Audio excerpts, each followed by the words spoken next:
Olá, queridos, tudo bem com vocês? E aí, já tiraram a selfie de hoje? Eu já. E usei vários filtros diferentes. Dá uma olhada no meu Snapchat. Vocês já pararam para pensar de onde vem a fotografia?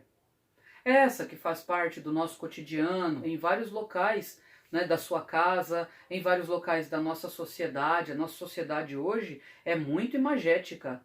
Mas você já parou para pensar de onde vem tudo isso? De onde vem esse apelo tão grande, essa vontade tão grande de registrar o momento? Sabe que fotografia é uma palavra grega que significa foto, luz, grafia, gravar. É a gravação da imagem com luz. É exatamente isso o que as câmeras fotográficas faziam no passado. Mas, veja bem, nem sempre existiram câmeras fotográficas.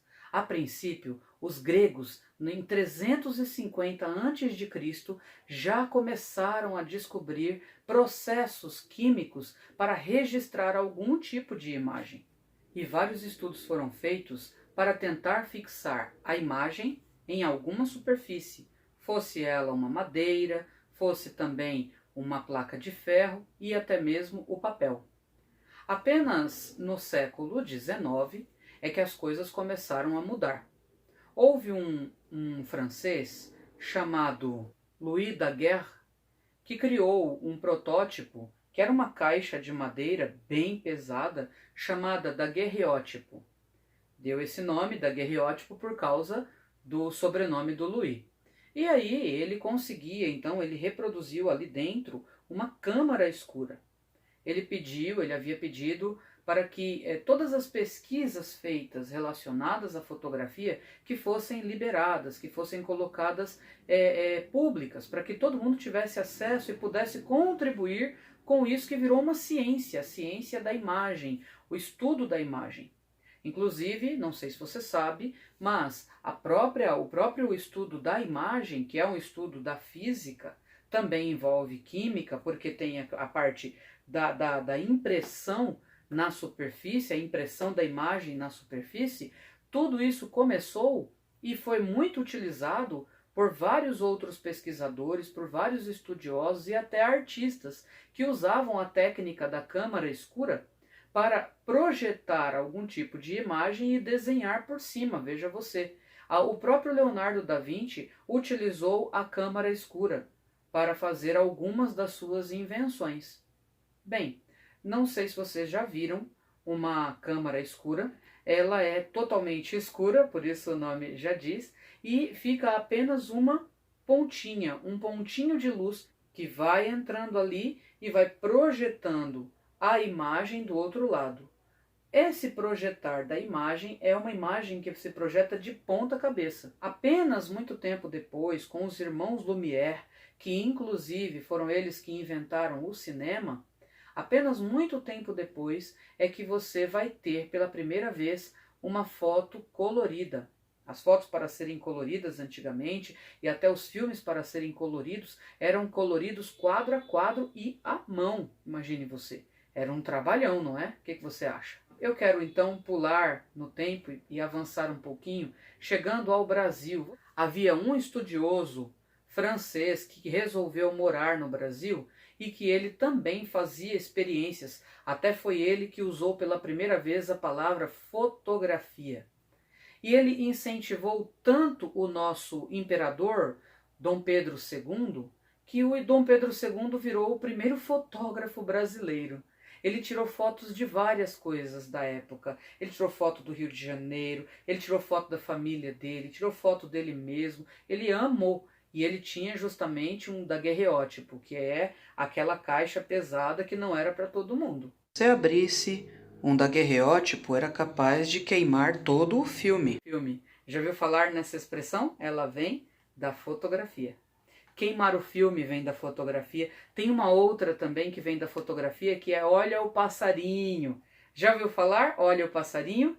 Segundo a revista Aventuras na História, acontecia o seguinte: os fotógrafos, eles vinham com aquelas máquinas grandonas, colocavam então num tripé um pano preto atrás dele e dizia: olha o passarinho. Mas quando havia crianças no meio, porque assim, Enquanto o daguerreótipo estava capturando a imagem, ninguém poderia se mexer, porque se as pessoas se mexessem, a imagem sairia borrada.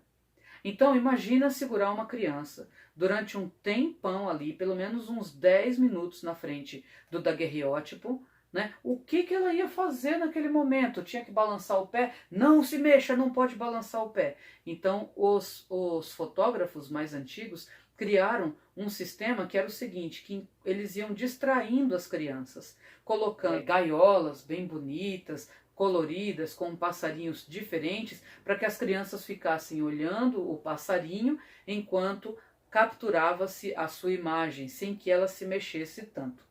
Era um trabalhão. Havia também o tal do lambe-lambe, não sei se você já ouviu falar, mas o lambe-lambe era um fotógrafo que ficava nas praças, no início do século XX. Eles ficavam nas praças a tirar foto das pessoas.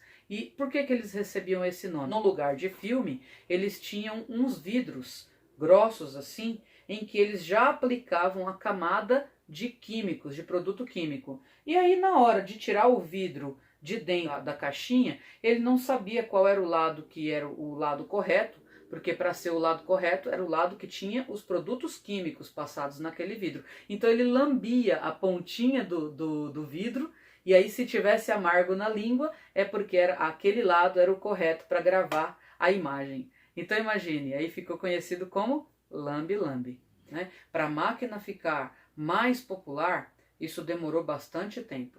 Apenas com a empresa chamada Kodak. Lembra da Kodak? A empresa chamada Kodak é que conseguiu fazer com que a fotografia fosse cada vez mais popularizada.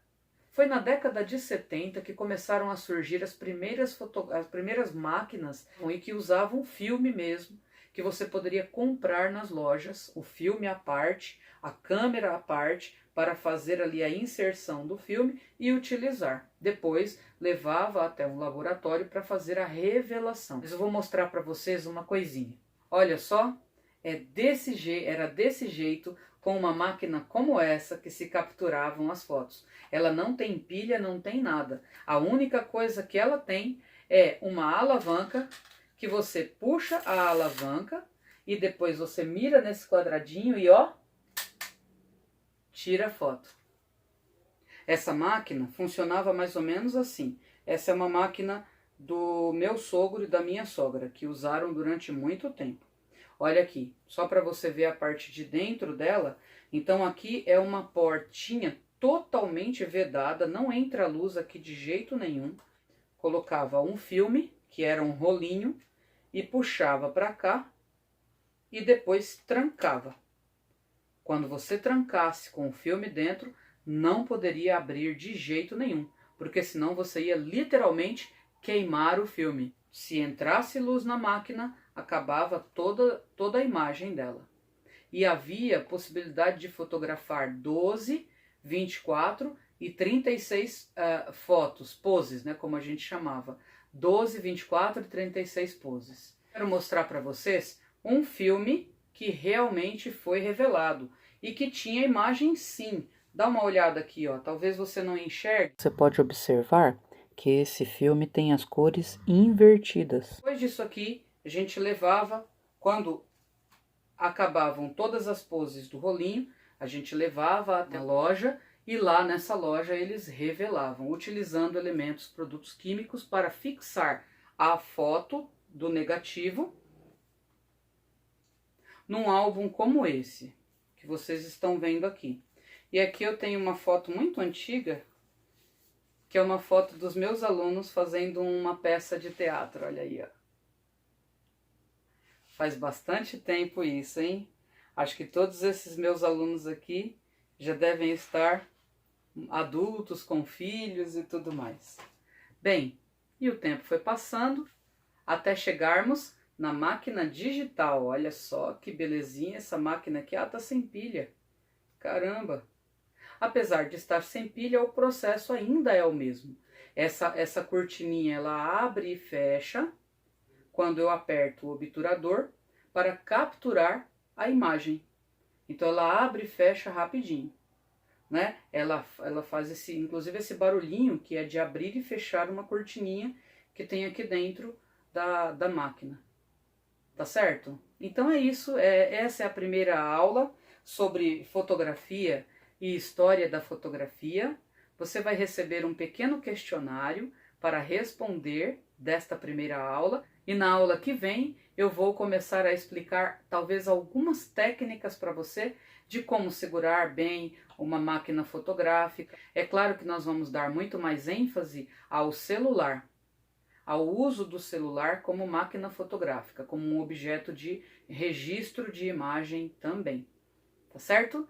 Então, por enquanto é isso, e o desafio da semana eu vou colocar lá no portal do Google Classroom para que você descubra o que é e o que fazer.